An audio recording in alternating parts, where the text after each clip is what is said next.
नमस्कार दोस्तों। तो दोस्तों आज का जो हमारा टॉपिक है वो one sun one world and one grid पे है।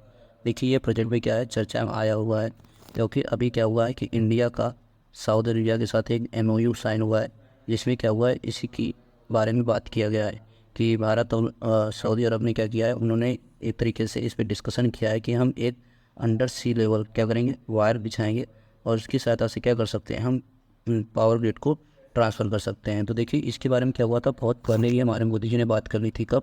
2018 में ही क्या किया गया था, अंतर्राष्ट्रीय सौर संबंधन में इसके बारे में बात की गई थी, जब COP26 हुआ था, ठीक है, जहाँ पे जलवायु शिखर सम्मेलन में भारत ने one sun one world and one grid launch किया था। तो ये क्या किया हमने, COP26 में से लॉन्च कर दिया था और इसके बारे में वहाँ पे हमने जानकारी दे दी थी कि हम इस पर क्या कर सकते हैं, वर्क कर सकते हैं, बात कर सकते हैं, आगे बातचीत को बढ़ा सकते हैं। ये बहुत ही क्या है, एक तरीके से फ़ायदेमंद है। इसके लिए कुछ मोदी जी ने अपने मुख्य विचार रखे थे। इसमें उन्होंने पहला विचार ये बताया कि उल्लेख किया कि भारतीय अंतरिक्ष अनुसंधान जो हमारा इसरो है, वो क्या करेगा, वो डेटा उपयोग करेगा पृथ्वी को किसी भी स्थान पे सौर क्षमता के बारे में देशों को सूचित करने के लिए सौर कैलकुलेटर एप्लीकेशन विकसित करें। मतलब एक ऐसा कैलकुलेटर बनाएगा जिसकी मदद से क्या किया जा सकता है कि सूर्य, देखिए सूर्य क्या होता है, कभी भी अस्त तो होता नहीं, ये हम सभी जानते हैं कि जो सूर्य है वो क्या होता है, डूबता नहीं। ये क्या होता है, किसी न किसी देश में किसी न किसी समय क्या होता है, जगा हुआ रहता है। तो हम क्या कर सकते हैं कि इससे क्या कर सकते हैं, एक ऐसा कैलकुलेटर विकसित करेंगे जो हमें ये बताएगा कि कौन से पे जगह पे कितना प्रकाश आ रहा है और कहाँ पे क्या है, कि हम उसे सौर ऊर्जा की सहायता से क्या कर सकते हैं, एनर्जी में कन्वर्ट कर सकते हैं और उसे क्या कर सकते हैं, एक देश से दूसरे देश में ट्रांसफ़र कर सकते हैं। तो ये पहला पॉइंट था। दूसरा उन्होंने ये बात की कि उन्होंने ये क्या, औद्योगिक क्रांति के दौरान जीवाश्म ईंधन ने कई देशों को अमीर बनाने में मदद की, लेकिन इससे पृथ्वी और पर्यावरण को गरीब बना दिया। देखिए ये दोस्तों क्लाइमेट चेंज से बहुत ही इंपॉर्टेंट टॉपिक था। उन्होंने कहा क्या कि जीवाश्म ईंधन से क्या हुआ, बहुत सारे देश क्या हो गए, अमीर बन गए, लेकिन पृथ्वी को गरीब बना दिया। क्या कर दिया, पृथ्वी को हमारे गरीब बना दिया। तीसरा पॉइंट जो इसके बारे में उन्होंने सुझाया कि यह पहला यूनाइटेड किंगडम द्वारा संयुक्त रूप से और IS और विश्व बैंक समूह के साथ साझेदारी भी शुरू की गई। तो ये इसके बारे में एक और पॉइंट था जो उन्होंने सुझाया था। अब आते हैं कुछ और महत्वपूर्ण बिंदु पे। ये one sun one world one के बारे में जानते हैं। तो देखिए आप वही बात दोबारा से कहिए कि सूर्य के पीछे क्या उदाहरण है कि सूर्य कभी अस्त नहीं होता। क्या होता है, सूर्य कभी अस्त नहीं होता। देखो ये हमारा एक हाईलाइटेड पॉइंट है, सूर्य जो है क्या अस्त नहीं होता। यह वैश्विक स्तर पर किसी भी समय किसी भी खगोलीय स्थान पर स्थिरांक है। तो हम इसके बारे में क्या करेंगे, इसरो एक ऐसा प्लान मतलब कि एक ऐसा सैटेलाइट लॉन्च करेगा जिसके आधार से हम क्या करते रहेंगे, कैलकुलेट करते रहेंगे कि किस पॉइंट पे किस समय कितनी लाइट है, ठीक है, और कहाँ से हम सौर ऊर्जा को ज़्यादा आसानी तरीके से, ठीक है, सोलर सिस्टम वर्क कैसे करता है। देखिए दोस्तों सोलर सिस्टम जो है ये वर्क कैसे करेगा, जब सन से क्या होंगी, रे लाइट आएंगी, ठीक है। अब रे लाइट किस पे गिरेगी, ये हमारा एक सोलर सिस्टम है, इस पर जितनी ज़्यादा रे लाइट क्या होगी, कैप्चर होगी, इसे हम कन्वर्ट करके क्या सकते हैं, अपने एनर्जी के रूप में यूज कर सकते हैं। तो ये जो कन्वर्सेशन का सिस्टम है ये तभी हो पाएगा जब हमें ये पता होगी कहाँ पे टेम्परेचर राइज हो रहा है, कहाँ पे सूर्य उदय हो रहा है। तो सूर्य हमेशा क्या होता है, सूर्य हमेशा क्या होता है, ये उगा हुआ है, ये कभी भी अस्त नहीं होता। जब ये अस्त नहीं होता तो हम इसका क्या करेंगे, टेम्परेचर जोन पता कर लें कि कहाँ पे किस समय कहाँ पे ज़्यादा पे टाइम पे क्या हो रहा है, सूर्य की रोशनी पड़ रही है। जैसे कि इंडिया में जब पड़ रही हो तो हम सऊदी अरेबिया वालों को लाइट भेज सकते हैं, जब सऊदी अरेबिया में दिन हो रहा तो हम इंडिया में लाइट भेज सकते हैं। ठीक है, एक तरीके से हम प्लानट को क्या कर सकते हैं, आगे पीछे कर सकते हैं। तो इस बात पे बात की गई। फिर देखिएगा गया कि क्या पीछे मूल अवधारणा राष्ट्रीय ग्रिड विकसित करना और जिससे दुनिया भर में उत्पन्न सौर ऊर्जा को विभिन्न लोड केंद्रों तक पहुंचाने के लिए दुनिया भर में जंग बिछा जाए। इस प्रकार यह भारत द्वारा व्यक्त किए गए एक सूर्य एक विश्व ग्रिड के दृष्टिकोण को साकार करने में मदद किया। देखो दोस्तों अब इस पर सबसे बड़ी कठिनाई कहाँ आएगी, जब हम इसके सारे ग्रिड को क्या करेंगे, पूरे विश्व में फैलाएंगे, तो उसके लिए क्या करना पड़ेगा, हमें हर तरह से समझौता करना पड़ेगा, हर तरीके से उस पर बातचीत करनी पड़ेगी। तो अपनी बातों को क्या करना है, पूरे देशों तक पहुँचाना पड़ेगा और ये भारत के बहुत बड़े दृष्टिकोण को क्या करेगा, साकार करने में भी मदद करेगा। ओके दोस्तों, अब देखिए इससे क्या होंगे, तीन बदलाव होंगे, ठीक है। पहला ऊर्जा के विकास के तीन बदलाव को साकार करने में मदद करेगा। कितने बदलाव को, तीन बदलाव को स्वीकार करेगा। पहला क्या होगा, जीवाश्म ईंधन से स्वच्छ ऊर्जा प्रभुत्व की ओर ऊर्जा उत्पादन का संक्रमण। मतलब देखिए दोस्तों हम अभी क्या कर रहे हैं, जीवाश्म ईंधन की सहायता से बिजली बना रहे हैं। तो ये क्या होगा, हम एक स्वच्छ ऊर्जा की ओर जा सकते हैं, मतलब एक रिन्यूएबल एनर्जी की ओर बढ़ सकते हैं, जिससे कि क्या होगा, जो हमारा कार्बन एमिशन है ये भी क्या हो जाएगा, घट जाएगा। क्योंकि भारत ने देखिए लक्ष्य रखा है कि 2070 तक क्या कर सकते हैं हम, कार्बन एमिशन को हमें जीरो कर देना है। क्या कर देना है, जीरो कर देना है। तो अगर इस लक्ष्य तक पहुंचना है तो ये हमारे लिए क्या है, एक बहुत ही इंपॉर्टेंट पॉइंट है कि हम सारे विश्व को क्या करें, सूर्य के प्रकाश से आने वाली किरणों को क्या करें, सोलर सिस्टम की सहायता से चेंज करके उसे क्या करें, एनर्जी के रूप में यूज करें। दूसरा पॉइंट उन्होंने क्या बताया कि स्थानीय संतुलन की सीमा पार और वैश्विक स्तर तक ऊर्जा का आवंटन का संक्रमण था। हमें इस पर भी ध्यान देना है कि इस पर सीमाओं क्या करें, इससे ऊर्जा का स्थानांतरण सही तरीके से हो जाए। इससे क्या होगा, ऊर्जा की खपत में कोयले का कमी होगी, तेल और गैस की केंद्र खपत कम हो जाएगी, यानी इन सब चीज़ों की क्या हो जाएगी, तभी जाएगी, कोयला नहीं यूज होगा, तेल नहीं होगा, गैस नहीं होगा, तो इन सब चीज़ों पर क्या होगी, रोक लगेगी, तो हमारा इन्वायरमेंट क्या होगा, ज़्यादा से ज़्यादा सुरक्षित होगा।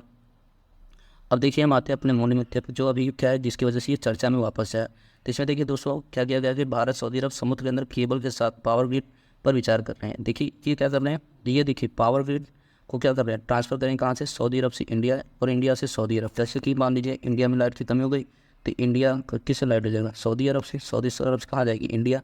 अगर इंडिया के पास ज़्यादा है, सऊदी अरब के पास कमी, तो ये इसे वापस भेज देगा। इस तरीके से क्या हो सकता है, हम एक दूसरे से आदान प्रदान की प्रक्रिया को जोड़ सकते हैं। तो इसी बात पे क्या हुई, बात हुई थी। तो यहाँ देखिएगा यार, भारत और सऊदी अरब ने पावर ग्रिड को जोड़ने में सहमत हुए हैं। दोनों क्या हो गए, सहमत हो गए। एक गहरे ऊर्जा प्रबंधन पर जोर दिया गया, जो दोनों देशों में पावर ग्रिड को विश्वसनीयता को काफ़ी हद तक बढ़ा सकता है और आर्थिक विकास को भी बढ़ावा देगा। तो इससे विकास में क्या होगी, बहुत बढ़ोतरी होगी। पावर ग्रिड को जोड़ने पर समझौता भारत में पूर्व यूरोप आर्थिक गलियारे को विकसित करने के लिए एक विस्तृत बुनियादी ढांचा कनेक्टिव परियोजना का अनुसरण करता है। परियोजना को घोषित कीजिए। ठीक है, देखिए मैंने इसके बारे में पहले अपने पिछले वीडियो में बात किया है कि ये जो है भारत मध्य पूर्व यूरोप आर्थिक गलियारे, ठीक है, इसके बारे में हमने अपनी पिछले वीडियो में बताया था। आप उससे जाकर देख सकते हैं कि ये क्या है और इसमें क्या क्या चीज़ें बताई गई हैं। ठीक है, तो वहाँ पे आप उसे टेन जान सकते हैं। तो उसी के तहत ये भी क्या होगा, उसी परियोजना के तहत इसे भी लॉन्च किया गया है। अब देखिए दोस्तों, अब भारत क्या चाहता है, भारत ने पावर ग्रिड को पश्चिम तट से समुद्री केबल के माध्यम से सऊदी अरब और संयुक्त अरब अमीरात के साथ पूर्वी तट से सिंगापुर पावर ग्रिड जोड़ने की संभावना चाहता है। देखिए दोस्तों, इसमें क्या सारे देश वर्क करें।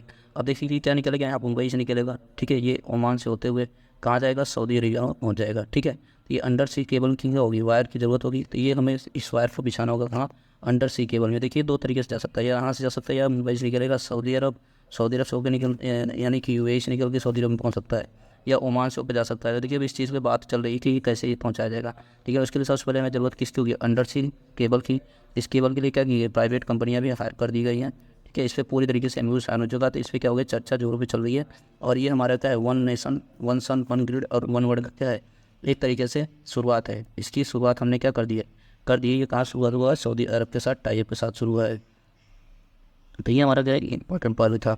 विभिन्न क्षेत्रों में बिजली संसाधनों को साझा करके देश मांगे नापकीनकरण ऊर्जा भंडार संसाधनों की आवश्यकता को कम कर सकते हैं, अपने विचारों की विश्लेषण को सुधार सकते हैं। देखिए दोस्तों, यहाँ बताया गया किसी क्या क्या फ़ायदे हो सकते हैं। तो इससे क्या होगा, अगर हम इसे जोड़ते हैं तो इससे क्या हो सकता है कि विभिन्न क्षेत्रों में बिजली संसाधनों को साझा कर सकते हैं। जो इतने बड़े महंगे संयंत्र लगाए जा रहे हैं, उनसे क्या हो सकती है, बचत हो सकती है। भारत की ग्रिड इंटर कनेक्टिविटी की खोज उसे दीर्घकालिक आर्थिक और सुरक्षा लक्ष्यों के लिए भी महत्वपूर्ण साबित हो सकती है। Bharat one sun one world one grid योजना पर काम कर रहा है। तो हम क्या कर रहे हैं, इस पर वर्क पूरी तरीके से कर रहे हैं, जिसका उद्देश्य वैश्विक पावर ग्रिड को माध्यम से जोड़ना है। ठीक है, तो हम पूरे विश्व को क्या कर सकते हैं, इससे जोड़ सकते हैं, ताकि हम क्या कर सकते हैं, पूरे विश्व तक क्या कर सकें, लाइट को पहुंचा सकें। देखिए दोस्तों, अगर हम इसे आसान भाषा में समझें तो कुछ इस तरीके से समझ सकते हैं कि ये जैसे हमारा सन है। ठीक है, अगर मान लो यहाँ से लाइट आ रही है इस समय, हम मान लो इंडिया में, तो इंडिया में क्या है, गर्मी, हमारे यहाँ गर्मी ज़्यादा होती है, हमने सोलर सिस्टम लगाया, हमने यहाँ से एनर्जी ली। ठीक है, अब जैसे कि मान लीजिए यहाँ क्या है, हमारा सऊदी अरब है। ठीक है, अब इनके यहाँ लाइट नहीं है, क्या बात है, तो हमें इन्हें सब लाइट मिल सकते हैं। सऊदी अरब से कहाँ मिल सकते हैं, यूरोप में दे सकते हैं। तो इस तरीके से हम पूरे विश्व को क्या कर सकते हैं, कनेक्ट कर सकते हैं। और लाइट क्या हो सकती है, एक दूसरे से दूसरी जगह ट्रांसफर हो सकती है।